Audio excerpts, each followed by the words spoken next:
Welcome back to Last Drive Sports. This podcast is going to come during the Thursday night game, probably, maybe after. It's being recorded before, so I am making this prediction before because the game is in this thing, by the way. But I'm your host, Josh Wexel, and we're here for Last Drive Sports podcast. Let's get right into it. A good week of football, and we're getting down to that final stretch, and I'm getting more and more nervous as a Vikings fan. So here we go. Recap of games of the week. First one, we had Vikings 17, Bears 9. Vikings just had to make a one-score game, didn't they? Play call or ref ball is a bit of a problem here. There's some really bad calls both sides. A lot of personal fouls. Some people think that Darnell Mooney, I think it was Mooney in the end zone, that he got in, but the ball was bobbled, in my opinion. And plus, I don't think he even got the knee down. So I don't know if that one was in, but maybe just biased. But I don't think so. I think it was. I try not to be biased, and it was a bad ref ball game. Don't get me wrong, but yeah, I think the Vikings still would have won either way. But the offense was god awful. Kirk Cousins threw that pick, which was a missed call that Jefferson got tripped by Bears defender. It was a game. It was a game. But yeah, Vikings win. Bears get the last second touchdown because they have to make it a one-score game. And yeah, Vikings take an L here, or a W here. My bad. Sorry to lose them. But let's go into the next game. Saints 9, Bucks 0. Saints win. They always have the Bucks number the regular season. Tom Brady had no one to throw to, really. But, yeah, their offense was not there. I think Fournette was out for the game, too. I personally didn't watch it, but, yeah. But I kind of watched it, but I watched the recap and the highlights and stats and stuff. But, yeah. Bucks not able to move. Saints able to move slightly more than the Bucks. Tom Brady threw a tablet. Best ball he threw all night. It's just really two poor offenses, but the Saints just had a little more movement than the Bucks, and that won the game. 3 field goals. Then in my game of the week, Lions 30, Cardinals 12. Vikings aren't the only one that lost to the Lions anymore. That's fun.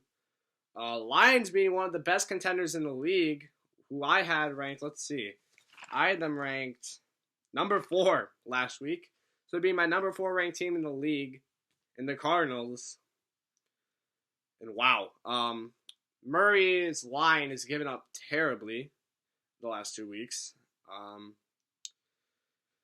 The line's lying, and they win somehow? I don't know. I'm very confused on this game.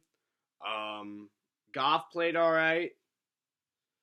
The defense made big plays and just able to make plays. It was really weird. And Amon-Ra St. Brown did pretty good too. Pats 17, Colts 27. Pats try to come back, but Jonathan Taylor says, no, you don't. Jonathan Taylor also had 80 yards in this game before breaking off that super big run, putting over 100. Jonathan Taylor looking amazing. He's going to be a good running back. Sad he had to come from Wisconsin, though, because Minnesota all the way. But, Jonathan Taylor is the Colts' savior. Will probably lead them to the playoffs and lead them decently far in the playoffs if they're running against bad run defenses. If good run defenses, they'll probably do good because, Jonathan Taylor. But, Jonathan Taylor is about the story of this game, so that's me talking about Jonathan Taylor for 30 seconds. And then your final game that I recapped Thursday night, Chargers 28, Chiefs 34. This is the way that you should have taken your points. I know you're fighting a high-powered offense, but I don't know. There's so much in a game, and they went for it earlier. I would take my points in that situation. I mean, stats tell you otherwise, but I would take the points. You need every point you can get. Obviously, it shows that they lost. Travis Kelce did amazing in this game. Mahomes was a little off kilter, had that wide open 4th down throw that he missed. Was missing some guys, overthrowing, underthrowing, but some of them were catches, so I guess all right. Chargers could have won this game if it weren't for drops. Justin Herbert looked like he was by himself out there throwing to air because his receivers were dropping it, and it was right in their chest. But yeah, yeah, it's about it. Chargers just critical mistakes. Chiefs capitalize and they win. Then let's go into the recap. Or not the recap, the game predictions for this week. 49ers at Titans, the game that's going to happen tonight that you're probably watching right now or after you're watching this. But yeah, here's my prediction on it. 49ers win. It's going to be, unless something crappy happens, it's going to be by over 10 points. Titans have looked very sloppy. I've never liked Ryan Tannehill going into the season. I'm not a Ryan Tannehill person. 49ers are hot. Titans are not. So, yeah, I'm going to go with the 49ers on this one. Yeah, I think the 49ers win this one. Next up, you got the Colts at Cardinals. I'm going to go with the Colts here. Cardinals looking very, very sloppy these last 2 weeks, losing to the Rams, which are good. It's a good team. But then they lose to the Lions. And the Colts just beat the Pats. This is a momentum game. It is in Arizona, but I'm going to go with the Cardinals. I'm going to go with the Colts here. Basically Jonathan Taylor. So that's my explanation. All right. The game I'm actually going to be attending, Rams at the Vikings. Yeah. So Rams, again, a lot of going in their favor now because the Vikings have lost Dalvin Cook. They have lost their guard that should be going up against Aaron Donald. And on top of that, Kirk Cousins has been having rib injuries. Yeah. So, Aaron Donald, Von Miller, and Leonard Floyd will be rushing Kirk Cousins, who if gets hit and he's got his he's full extend, ready to throw it deep, he's gonna get probably injured. Which Kirk Cousins is a strong dude, but he won't be able to play through that if he gets hit by one of those guys. So yeah, not too good for the Vikings on offense. Defense can play when it wants to, cannot play when it wants to. It's the Vikings pretty much for you. Cooper Kupp will be a problem. Van Jefferson, Odell Beckham. Our corners, we lost Rashad Breeland, which honestly, not that bad, but Patrick Peterson plays on one side. Dantzler's a second-year guy that was benched. Who else? Chris Boyd. I actually like Chris Boyd, so not much to complain about there. Mackenzie Alexander is okay, but he's just a slot guy. He's also been exposed a few times this season. So Harrison Smith and Xavier Woods have a lot to prove. Xavier Woods has a lot to prove. Harrison Smith just needs to be himself, play like his normal self, because he's had decent down year, but still going to the Pro Bowl. Yeah. But yeah, yeah. With all that being said, I'm taking the Vikings because here's my thing. I went to one game my whole entire life before on Sunday, and it was Broncos Vikings 2019. I want to say it was the 20-0 game where the Broncos were up and the Vikings came back and won off a last-second deflection. And yeah, that is the reason I'm taking the Vikings, just because of that. Because we're undefeated when I go there one time. I don't care.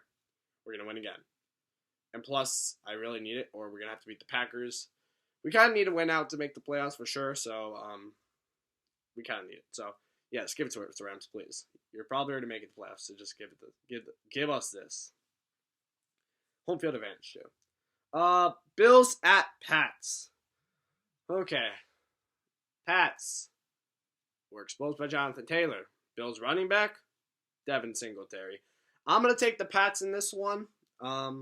They're still a very hot team. Colts are a very good team, in my opinion. I've been one of the people that's been higher on them this year. I think a lot of them, when people were not quick to judge, they weren't quick to assume that the Colts were good. Well, I was, and it turned out good for me. So, yeah. But I do think the Pats, I'm not talking about the Colts, I think the Pats will win. last time they were able to just run it and destroy the Bills. Yeah, but the Bills have been shaky. The Pats have been more consistent. I'm gonna take I'm gonna take the Pats in this one. Hold on, water break real quick.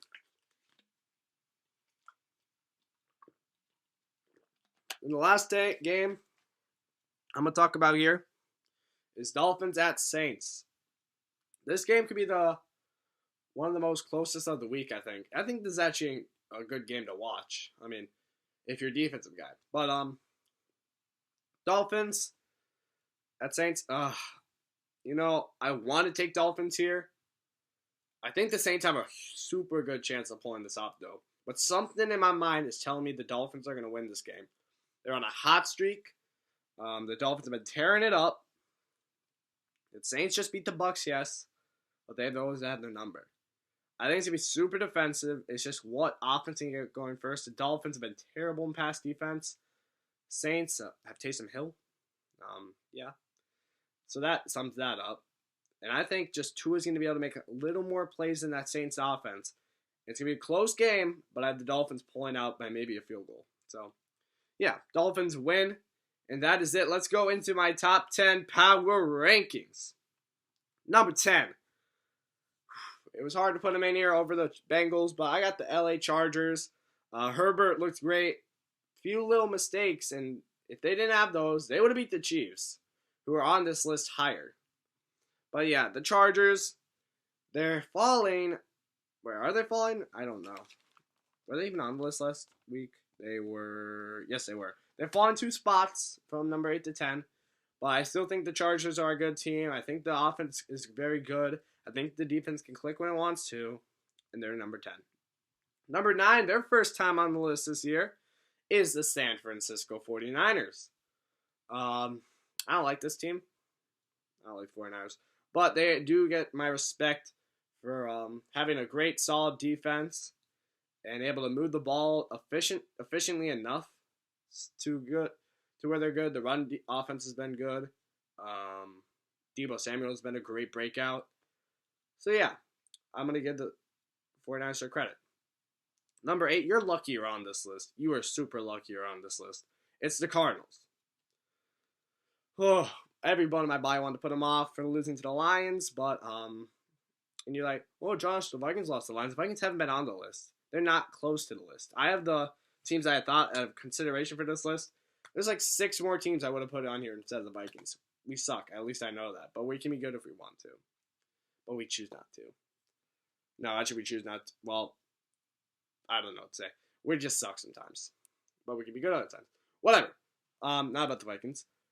But the Cardinals, number 8, you lost to the Lions. You had a tough loss to the Rams. You've had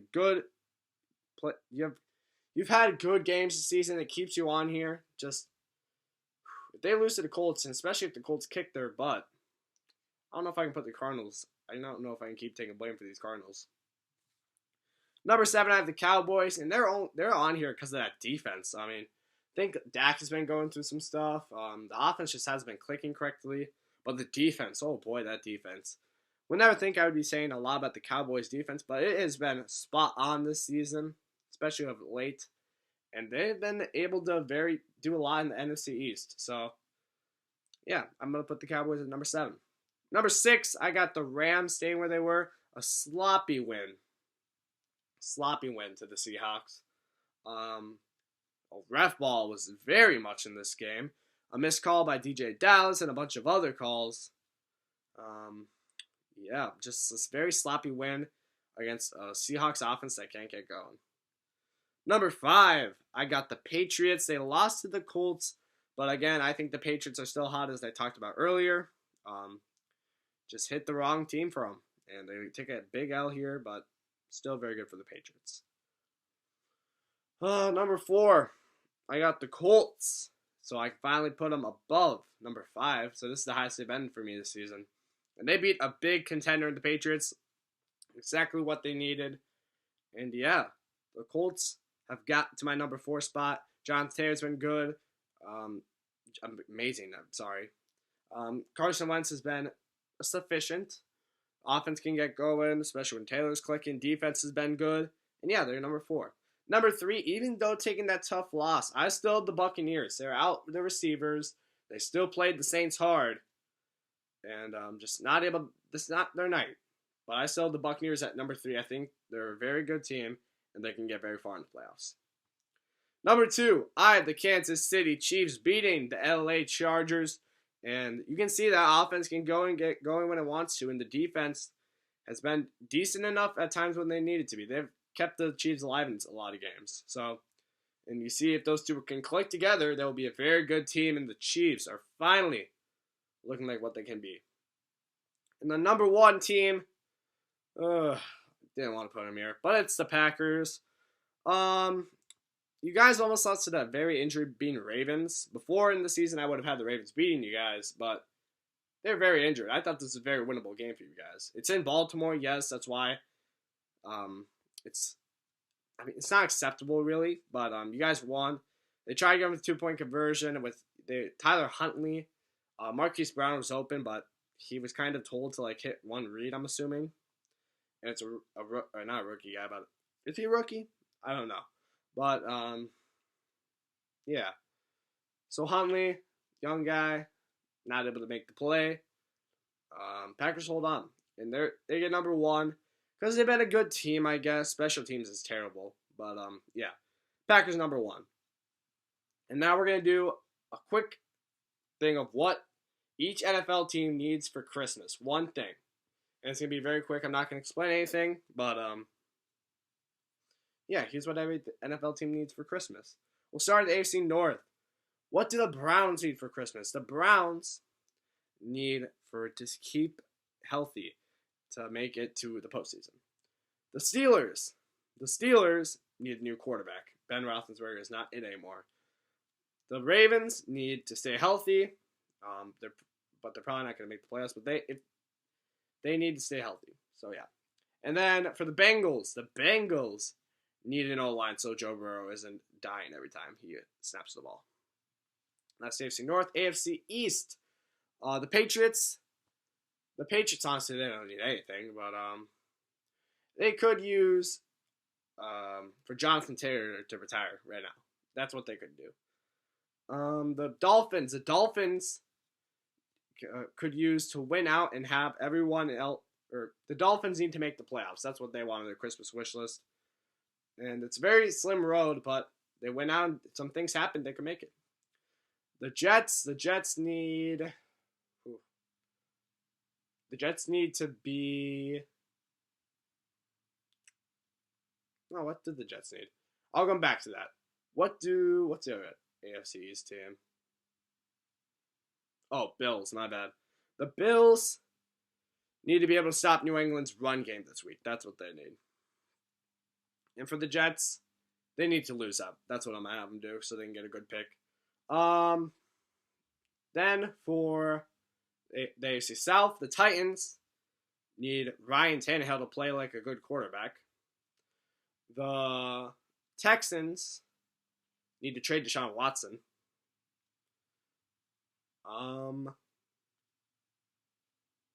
What's the other team? Oh, yeah, Jaguars. The Jaguars need to find a good head coach that can train Trevor Lawrence or teach Trevor Lawrence, whatever, coach. And then why can't I think of the Colts. The Colts need Carson Wentz to play like he did in that Super Bowl season. So there's you go for the AFC West. AFC West. The Chiefs need Patrick Mahomes to play it like his MVP form. The Chargers need for their defense to step up heavily and for the receivers to stop dropping stuff. The Broncos just need to get new coaching.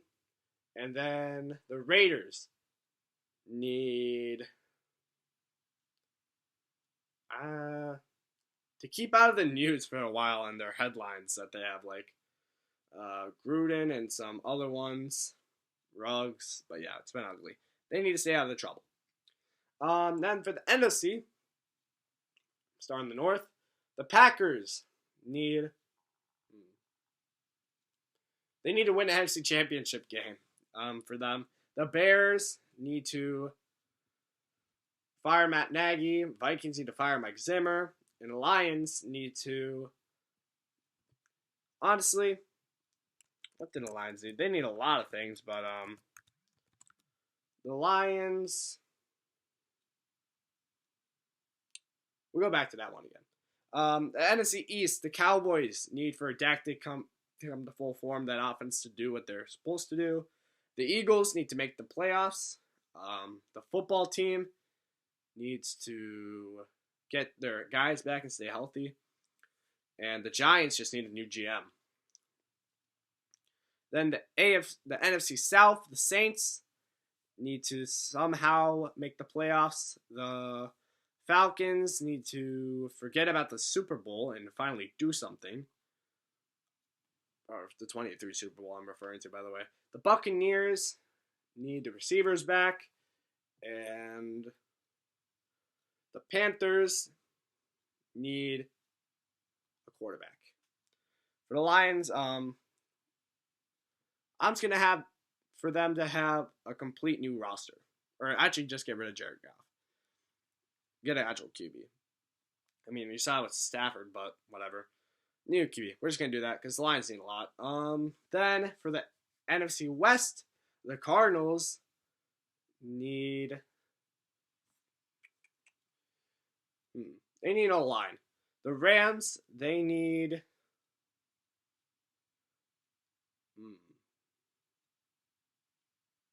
to win the division, so they get some home field advantage. And the Seahawks need to trade Russell Wilson, sadly. But yeah, they need to trade him. And then the 49ers need to start Trey Lance. But that is it for the NFL Christmas wish list. That is also it for the Last Drive Sports podcast. I've been your host, Joshua Exel. Game's starting soon, so I'm going to be watching that. But hope you guys have a good week, and that's it for Last Drive Sports, and I'll see you next week.